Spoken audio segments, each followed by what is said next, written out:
تعالى اوريك الناس دي ازاي قدرت تعمل ارباح من موقع كونتنت ريورد من غير ما يظهروا بوشهم، وبياخدوا كمان الربح بتاعهم يوميا. النهارده يا عبير اشرح لنا موقع ووب، اشرح لنا كونتنت ريورد، وهل ده حقيقي ولا نصب. الفيديو بتاع النهارده انا هشرح لكم وهنطبق عملي مع بعض وهنشوف النتيجه في اخر الفيديو. تابعوا معايا الفيديو كده وحطوا لايكات كتير عشان الفتره اللي جايه هنعمل فيديوهات ليها علاقه بالموقع ده، بس هتفرق معاكم مليون درجه، وهتقدروا تبداوا معايا دلوقتي حالا وانتوا بتشوفوا الفيديو ده. زي ما انتم شايفين كده انا فاتحه لكم سكرين فيديو من اللابتوب بتاعي. ركزوا معايا كده يا جماعه، شايفين الارباح؟ ده شخص عربي عامل 329 دولار، يعني حوالي 16,000 جنيه في يوم واحد. ده واحد تاني عامل 137 دولار من فيديو واحد بس يا جماعه، فيديو واحد بس جايب له حوالي 10,000 جنيه في اليوم الواحد.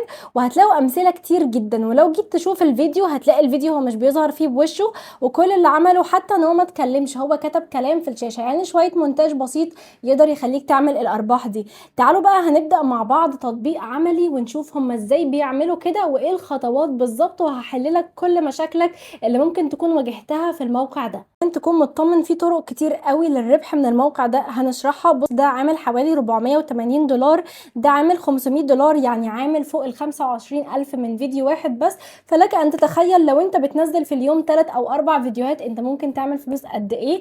هنشوف مع بعض الطريقة وازاي بنسحب كمان الفلوس دي.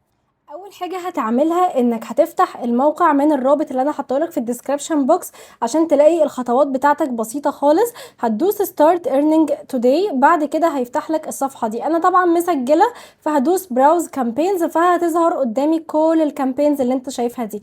انت كمستخدم جديد مش هيظهر لك كده، تعال اقول لك بالظبط ايه اللي هيظهر لك وتتعامل معاه ازاي. انت كمستخدم جديد هتظهر لك نفس الصفحه دي وهتدوس ستارت ايرنينج توداي. هيبدا يظهر لك بقى هنا اعمل الاكونت بتاعك بالجيميل، فانت هتدوس continue with جوجل.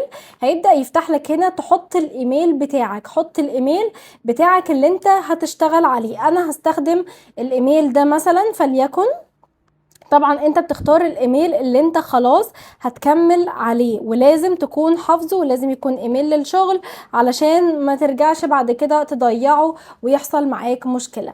زي ما انتم شايفين كده هدوس متابعة وهفتح الاكاونت بتاعي. زي ما انتم شايفين هندوس متابعة، هيبدأ ان هو ينقلنا على الصفحة اللي بعد كده. ركز معايا في الخطوات دي كويس جدا. الاسم انا هختار اسمي عادي عبير جمال. اليوزر نيم هو بيختارهولك، انت مش بتقدر تعدل عليه. البايو بقى اللي تحت دي ممكن تسيبها فاضية، وممكن تكتب فيها نبذة عنك، او انت ايه اهدافك، او انت عايز توصل لايه، او انت شغلك ايه. انا عن نفسي مثلا هكتب content creator، وهكتب مثلا ان انا عندي اكتر من 2 مليون متابع. تمام، فليكن يعني طبعا انا هنا مش كاتباها بالظبط، ولكن فليكن. هندوس كونتينيو، هيظهر لنا هنا هيقول لك قول اللغه بتاعتك او اللغه اللي انت هتشتغل بيها. انا هختار عربي وهختار انجليش، انت تقدر تختار اللغه اللي انت عايزها. بعد كده كونتينيو، اللي هو هيقول لك انت هنا، انت بص اختار نفس الحاجات اللي انا بختارها علشان بس ما اقعدش اتعبك في شرح اللي ملوش لازمه. هتختار جاست جيتنج ستارت، انت عرفتهم منين؟ ممكن تختار يوتيوب، انستجرام، ايا يكن. انا هختار يوتيوب. بعد كده هنا بيقول لك لو عايز تربط اكونتات السوشيال ميديا بتاعتك، عندك يوتيوب، عندك تيك توك، انستجرام، اكس، فيسبوك، ايا يكن. انا عن نفسي مش هربطهم دلوقتي. ليه؟ لان انت كده كده جوه الحملات بتربطهم، وما تقلقش اي حاجه مش فاهمها انا هشرحها لك بالتفصيل في الخطوات اللي جايه. هندوس كونتينيو، هيقول لك بقى هنا كونكت يور ويب اكونت. انت دلوقتي لازم تربط كونتنت ريورد بويب علشان كل حاجه تبقى تمام في المظبوط، وعشان لما تيجي تسحب فلوسك. دلوقتي هندوس كونتينيو، هيبدأ ان هو ينقلنا على هنا. هنكتب نفس الميل اللي كتبناه في كونتنت ريورد. اوعك تغير الميل، لان انت لو غيرت الميل انت كده الخطوات مش هتبقى صح والاتنين مش هيتربطوا ببعض. هنكتب نفس الجيميل اللي انا لسه كاتباه دلوقتي الجديد خالص. تمام، وهيبدأ ان هو يجيب لي هنا زي فيريفيكيشن كود هيجيلي وهدخله وارجع لكم تاني. زي ما انتوا شايفين كده بفتحه اهو معاكم، بسجل معاكم خطوة بخطوة. شايفين يا جماعة احنا كده الصفحة بتاعتنا بقت جاهزة 100%. نرجع دلوقتي بقى نفتح ايه؟ نفتح content reward. تمام، هندوس start earning today. بعد كده هيبدأ ان هو يظهر لي الاكاونت بتاعي. هندوس connect web، كده احنا بنربط الاتنين ببعض. هندوس approve. بصوا الخطوات سهله ومرنه ومش هتحتاج تعملها غير مره واحده بس.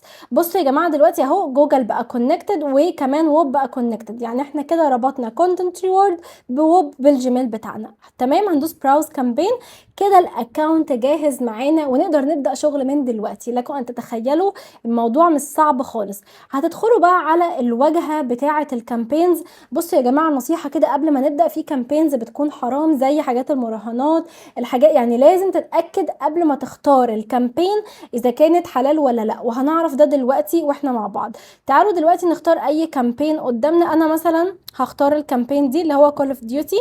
تمام، طبعا دي بصوا نسبة القبول بتاعتها 81%، فده رقم تحفة جدا. تمام، بعد كده بندوس جوين كامبين. انت دلوقتي قبل ما اي حاجة انت محتاج تختار الحملة. بتختار الحملة بناء على ايه؟ تعال اشرح لك بشكل مختصر ومفيد اللي هيفيدك، مش هقعد ارغي كتير زي ناس بتقعد تشرح حاجات كتير قوي احنا مش محتاجينها. اول حاجة بتشوف انت عايز تنزل الفيديوز دي وتاخد عليها ربح على منصة ايه، يوتيوب ولا تيك توك ولا انستجرام ولا فيس ولا اكس. انا بالنسبه لي مش بستخدم الفيس ولا الاكس ولا تيك توك، فانا هخفيهم. تمام، هسيب عندي يوتيوب وانستجرام. كده احنا بنفلتر الصفحه قدامنا. تاني حاجه هنختار هنا، هندوس على اول سهم. انا هختار طبعا الاكتف اللي هي الحملات اللي شغاله دلوقتي. الكاتيجوري بقى تقدر تختار اللي انت عايزه. انا انصحك تبعد عن الميوزك والجيمنج. اختار الحاجات المناسبه ليك. تمام، كل شخص يختار مناسب ليه. هنا تعالوا بقى هنا نختار ما بين الكليبنج واليو جي سي. يعني ايه كليبنج يعني ايه يو جي سي؟ انا هشرحه لكم على مدار الفيديو. خلينا دلوقتي نسيبهم الاتنين موجودين. تعالوا بقى نشرح الجزء ده لان هو مهم جدا جدا. عندك اول حاجة دي اول كلمة معناها الحملات اللي موجودة دلوقتي ومشهورة. تمام، عندك تاني حاجة النيوست اللي هي الحملات الجديدة اللي لسه نازلة جديد. تعالوا نركز كده، هنلاقي دي نازلة من 9 ساعات، دي نازلة من 11 ساعة، دي نازلة من 12 ساعة، ولسه يا جماعة محدش استخدم الحملات دي. الكامبين اهي زيرو من 3000، يعني ال 3000 دولار دي المبلغ اللي محطوط في الكامبين ومحدش لسه استخدمه. تمام، هنخش على اللي تحتها. اللي تحتها اللي هي الهايست بادجت، اللي هي الكامبينز اللي البادجت بتاعتها عالية. بصوا ركزوا معايا، الكامبين دي البادجت بتاعتها 318 ألف دولار وخلص منها 293. يعني عايزة اقول لك الكامبين دي تحفة انك تبدأ فيها. انا معرفش طبعا دي حلال ولا لا، ولكن انا بقول لك دي تحفة انك تبدأ فيها. اولا لان فيها ناس كتير جدا مشتركة، فوق ال 4000 شخص مشترك فيها، وكمان الفلوس مدفوعة ليهم، مش كامبين لسه جديدة ومحدش مجربها. تمام، وزي ما انتم شايفين برضو اللي جنبها حوالي 250 ألف دولار، بس دي مراهنات مالناش دعوة بيها أو يا نصيب. عندك اللي بعدها 203 ألف دولار وهكذا. طيب كده شرحنا أول أربعة. نختار اللي بعد كده الهايست افيلابل بادجت، يعني أعلى كامبينز متاحة دلوقتي وشغالة وعالية. تمام، عندك الكامبين دي لسه متاح فيها حبة حلوين، يعني هي 85 ألف دولار وما استخدمش منها غير 3000 دولار و900. يعني لسه قدامك وقت ان انت تبدأ في الكامبين وتصور وتنزل او تمنتج وتنزل. لان انت لو اخترت كامبين هي البادجت بتاعتها قربت تخلص، انت عقبال ما تجهز الفيديو وتنزله على صفحتك ويتقبل هتكون الكامبين خلصت وهتكون الفلوس اتصرفت للناس اللي هي بدأت من قبلك. فركز كويس قوي في الكلام اللي انا بقوله ده لان هو مهم جدا جدا جدا. تمام، عندك مثلا الكامبين دي 40 ألف دولار واتصرف منها بس 1600 دولار. تعالوا ندوس مثلا جوين كامبين، هيبدأ ان هو يجيب لك هنا الابروف 31%. يعني الريت ده مش عالي ومش قليل، بس انا انصحك انك تبدأ في الحاجات اللي هي فوق ال50%، يعني نسبة قبول الفيديو بتاعك يبقى فوق ال50%. تمام تمام، وهنشوف ازاي يتقبل بإذن الله. هقول لك الطريقة الصح اللي لو عملتها الفيديو بتاعك هيتقبل. عندك هنا الهايست سي بي ام. يعني ايه سي بي ام يا جماعه؟ بكل بساطه لكل 1000 مشاهده هتجيلك انت هتاخد فلوس قد ايه. عندك مثلا الفيديو ده كل 1000 مشاهدة هتاخد عليها 1000 دولار، حرفيا اكنك جبت 100,000 او مليون مشاهدة في كامبينز تانية. عندك مثلا لو نزلنا هنا اللي هي اليو جي سي دي، الحملة دي 20 دولار لكل 1000 مشاهدة. لك ان تتخيل يعني لو جبت 5000 مشاهدة انت كده جبت حوالي 5000 جنيه مصري. فبجد رقم محترم جدا جدا جدا. ياما في ناس كتير قوي بتنزل محتوى على السوشيال ميديا ومش بتستفاد منه بأي فلوس. عندك مثلا الكامبين دي بتاعة اليوتيوب 15 دولار لكل 1000 مشاهدة، حلو قوي. كل الكلام ده هنشرحه مع بعض، انا بس هنا بشرح لكم التقسيمه بتاعه الصفحه. عندك بعد كده الموست بايد اوت اللي خلاص اللي اتدفع، يعني الحاجات اللي اتدفعت، الكامبينز اللي اتدفعت وخلصت. عندك اخر حاجه الموست كرييتورز، الكامبينز اللي فيها صناع محتوى كتير. لو انت عايز تشوف صناع محتوى دخلوا انهي كامبينز هتختار اخر اختيار. كده نكون شرحنا الواجهه بما يرضي الله وبشكل مختصر وبسيط. ويلا بينا نبدأ نختار كامبين ونشوف ايه اهم الحاجات اللي بنركز عليها ونعرف ايه الفرق بين اليو جي سي والكليبنج. تعالى بقى بكل بساطة اشرح لك الفرق بين اليو جي سي والكريتور. هوري لك مثال وهشرح لك بكل بساطة. دلوقتي الفيديو اللي انت بتشوفه ليا ده يعتبر يو جي سي. يعني ايه يو جي سي؟ يعني انا دلوقتي بشرح لك الموقع، انا طالعه بوشي وبشرح لك الموقع، بشرح لك ازاي تشتغل عليه. وهنشوف دلوقتي مثال. هنختار مثلا المثال ده بتاع سبلت سكرين. هنخش كده هندوس جوين كامبين، هيبدأ يفتح لنا الكامبين بالشكل ده. بعد كده هنبدأ ننزل تحت. بصوا يا جماعة جوه كل كامبين في حملات، تمام؟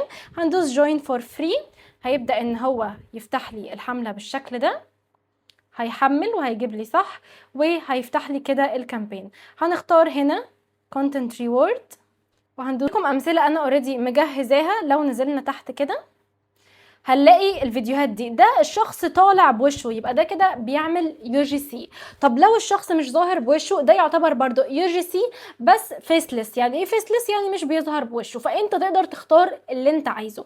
عندك الاوبشن التاني انك تختار بقى الكليبنج. ايه هو الكليبنج يا عبير؟ تعال اقول لك بكل بساطه. هنرجع للصفحه الرئيسيه بتاعتنا اللي هي كانت دي بتاعه الكامبينز، وهنطلع هنا نختار كلمه كليبنج. الكليبنج ده يا جماعه بكل بساطه، مش انتوا بتشوفوا فيديوهات للدحيح او فيديوهات لناس بتكون مشهور شيوخ عاملين بودكاست، والبودكاست ده متقسم لدقيقه دقيقتين، متقسم لفيديوهات قصيره؟ هو ده الكليبنج بكل بساطه، من غير ما تظهر بوشك، من غير ما تعمل اي حاجه غير شويه مونتاج بسيط، انت كده اشتغلت في موضوع الكليبنج. تعال نشوف حمله من حملات الكليبنج. عندك زي دي مثلا كول اوف ديوتي، دي بالعربي يا جماعه، تمام؟ الحمله دي بالعربي. هندوس جوين كامبين، هيبدا ان هو يفتح لنا الكامبين بالشكل ده. هتلاقي بقى كل الطلبات موجوده. تعال اقول لك بقى ازاي بتقدم على الطلب، وازاي بتقدم على الكامبين دي، وازاي من الاخر كده بيتوافق عليك. تمام؟ هنخش في الكامبين، بتلاقي ريفيوهات عليها. ده لو انت يعني عايز تشوف ريفيوهات بتخش على الشروط بتاعه الكامبين، هتلاقي هنا بقى الشروط مكتوبه وهكذا. ممكن تخش هنا مصادر المحتوى تشوف الناس اللي اشتغلت فيه. ممكن اي كامبين هتفتحها هيبقى ظاهر لك فيها كده من تحت جوجل درايف وجوجل درايف وريسورس. افتح التلاتة وتشيك عليهم كلهم، الموضوع مش هياخد منك 10 دقايق. هتفتح اول واحده جوجل درايف وهتفتح تاني واحده برضو هتظهر لك بالشكل ده. ركز معايا كويس قوي قوي قوي علشان يعني هنا بيكون في الشروط بتاعه الحمله اللي انت لازم تقراها كويس. عندك هنا بيقولك ستارت هير لو انت هتظهر بوشك، ولو انت مش عايز تظهر بوشك. لو هتظهر بوشك ويعتبر يعني مش هتتكلم بس هتظهر في الفيديو، ده اسمه سبلت سكرين، بتقسم الشاشه لنصين، تمام؟ لو عندك بقى لو هتتكلم بس انت مش هتظهر بوشك، ده اسمه توكينج، او هتتكلم وتظهر بوشك. وعندك اخر واحد خالص بقى وهو الرياكشن، اللي هو انت لا بتتكلم ولا اي حاجه، انت بتعمل رياكشن في الفيديو زي اغلب الفيديوهات اللي بنشوفها على تيك توك وانستجرام.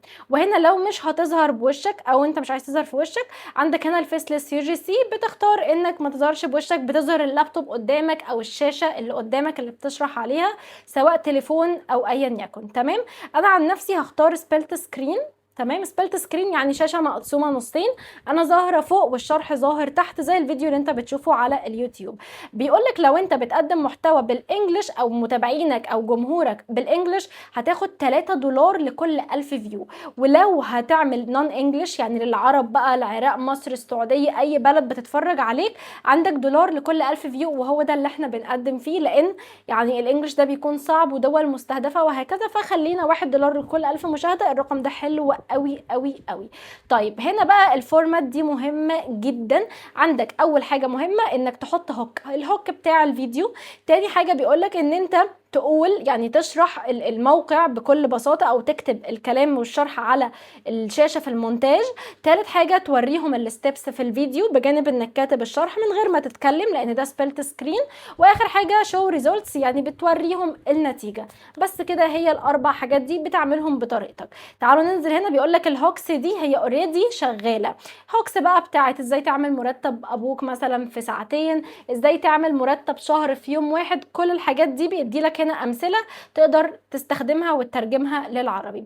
عندك هنا الريسورسز دي اللي هي الامثله للناس اللي عملت فيديوهات ونجحت وعملوا ارباح. بصوا يا جماعه، ده يعني شخص عربي جدا، شخص مصري، واعتقد هو معروف في المجال ده. بيقول لك بعمل مرتب دكتور في 67 ثانيه من غير ولا كلمه، وما بيتكلمش، وبيعمل الفيديو بالشكل ده. قاسم الشاشه نصين، بيشرح تحت وفوق الرياكشن بتاعه، وبس كده، وكاتب الشرح على الفيديو. يعني هو عمل لك هوك وعمل لك شرح للموقع وكتب لك على الفيديو، وفي اخر الفيديو بيوريك النتيجه. انت كده يعتبر عملت الفيديو بتاع اللي هيجيب لك فلوس. عندك هنا الرولز دي مهمه جدا جدا جدا. انت كده خلاص خلصت كل حاجه. الرولز دي بكل بساطه بتاخدها كوبي كده وتحطها على شات جي بي تي، او تحطها على جيميناي وتقول له لخص لي الشروط دي، وتقرا الشروط.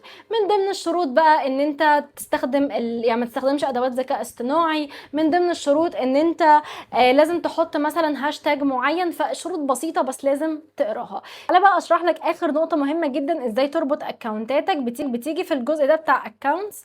تمام، هيبدا ان هو يفتح لك الصفحه دي، وهيجيب لك هنا انك تحط الاكونت بتاعك. تحطه ازاي؟ بتدوس من فوق كده كلمه اد اكونت، بتختار زي مثلا تيك توك بالشكل ده، هيحمل معاك. بعد كده هيجيب لك حاجه مهمه قوي، انت لو ما عملتش الحاجه دي يعني الاكونت بتاعك او الفيديو بتاعك هيترفض. هيقول لك حط هنا اليوزر نيم، زي مثلا انا هحط اليوزر نيم بتاع التيك توك، وهندوس كونتينيو. هيظهر لك الكود ده، بتاخد الكود ده تحطه على البروفايل بتاعك، وبعد كده بتدوس هنا كلمه فيريفاي اكونت، وبتلاقي الاكونت بتاعك اتربط على طول بكونتنت ريورد. نكون وفينا كل الشرح للموقع ده. فاضل اخر حاجه واهم حاجه بالنسبه لناس كتير جدا، وهي يا عبير ازاي اقدم الفيديو بتاعي للربح. حالا هتفتح نفس الكامبين اللي انت كنت مختارها، اللي هي زي مثلا الكامبين دي، وبتدوس سبميت فيديو. تمام، بتبدا تحط هنا التايتل، العنوان اللي هو مثلا يجي سي ايا يكن عنوان الفيديو ايه، وبتحط اللينك اللي انت نزلته، زي مثلا اللينك بتاع اليوتيوب او لينك الانستجرام او التيك توك، المنصه اللي انت اوريدي ربطتها هنا ويعني خلاص هتشتغل عليها. واخر حاجه بتحط هنا سكرين شوت للاحصائيات بتاعتك بكل بساطه، وبعد كده بتدوس علامه الصح وبتعمل سبميت فور ابروفل. تمام، انت كده قدمت الفيديو بتاعك. زي ما انتم شايفين كل دي نتائج موجودة على الموقع، ونتائج احنا بنحققها من الموقع ده. فانصحك ان انت لو لحد دلوقتي ما اشتركتش، انا سايبالك الرابط في الديسكريبشن بوكس. بجد يعني لازم تكتبوا لي كل الاسئلة اللي بتقف معاكم، علشان الموضوع ده فعليا بيعمل ارباح كويسة قوي. وبس كده، اشوفكم باذن الله في فيديو جديد، ويلا باي.